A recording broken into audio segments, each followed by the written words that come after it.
Hello, welcome. My name is Tyra / T Baby. Here back in my house. You gonna hear the game in the background. Baby playing the game. But anyway, if you haven't read the title, this is me showing you how to braid over locks. A lot of people always be wondering how I have braids when I got dreads. And it's really not that hard. It's just like a thick piece of hair. So, in the meantime, we're going to get into this video. So first, just put the oil on my hair. Because really, I can't really see.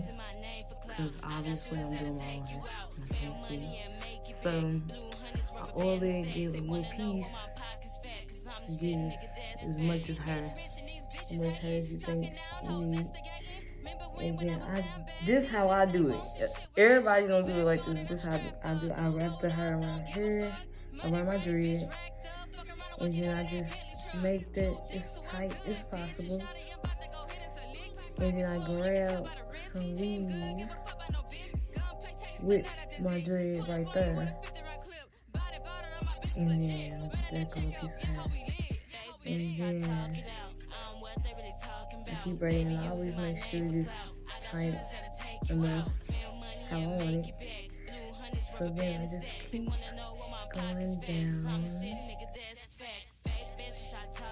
and try and tuck my dread under the weave as much as possible. And that's really it. And I just keep going until I braid all the way down.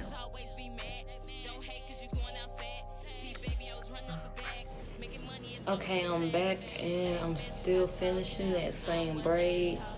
I'm just braiding it down just in case people was wondering what do you do at the end. Well, what do I do?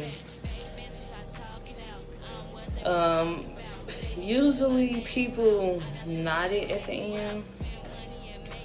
But to be honest, ever since I learned how to braid, I never knew how to knot it at the end. And it always frustrated me.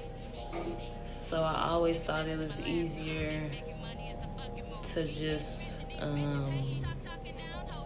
get the lighter and pick it up, it just light it. And I'm not gonna light it all the way, but I'm gonna light it. And I'm gonna still dip it to have the same. But to be honest, I noticed that it's very beneficial to tie the knot because it's gonna look more straighter at the end instead of it looking like this, like kind of nappy-ish. But I still like the outcome. You still can barely tell that I have locks. But thank you. That was the tutorial. Subscribe. Tyra T Baby. Bye.